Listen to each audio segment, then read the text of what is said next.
सोना, oh my baby, सोना, दूध चाहिए क्या? क्या होना? ओ ताई, इथे बसून मी माझ्या बाळाला दूध पाजू का? ओ बाई, तुम्हाला काय हे धर्मशाळा वाटून राहिली का? आणि गिऱ्हाईक येतील तर काय सांगू मी त्यांना? तिकडे बाजूला जागा आहे ना, तिकडे जाऊन बसा ना. ओ ताई, 5 मिनिटच लागते ना, प्लीज पाजू द्या ना दूध. नाही नाही बाई, सांगितलेलं तुम्हाला समजत नाही का? आता गिऱ्हाईकाचा टाइम झालेला आहे आणि माझं लहानच तर दुकान आहे. जा ना तिकडे. बरं काकू.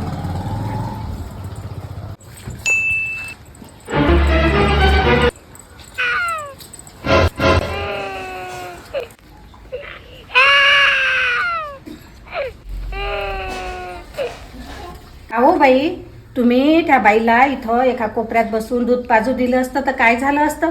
5 मिनिटं तर लागले असते. ती बाई बाहेर बसून दूध पाजत आहे. ते बाळ बघा किती रडत आहे तिचं. मी काय करू मग? तुला एवढी कदर आहे तर घेऊन जा ना मग तुझ्या घरी. बाई, माया घर जर इथं असतं ना तर मी नक्कीच नेलं असतं. तुमचं जवळ आहे घर, द्या एका कोपऱ्यात जागा त्यांना. अय बाई, जा इथून. मला काही जास्त शहाणपणा शिकू नको.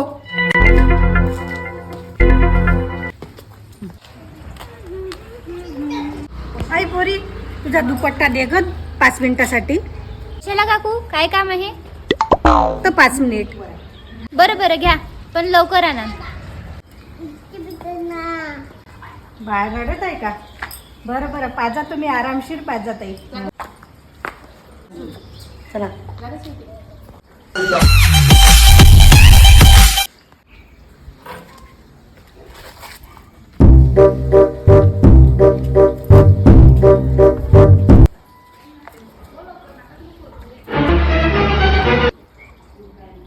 स्त्रीचा सन्मान हा स्त्रीच्या हातात असते. स्तनपान करणारी स्त्री असली ना, तिला कुठेही जागा द्यायला पाहिजे. स्तनपान करणाऱ्या स्त्रीचा आदर करायला पाहिजे. तिला थोडीशी कोपऱ्यात जागा द्यायला पाहिजे. मोठ्या दुकानात सुद्धा एका कोपऱ्यात स्तनपान करणाऱ्या स्त्रियांना जागा दिलीच पाहिजे.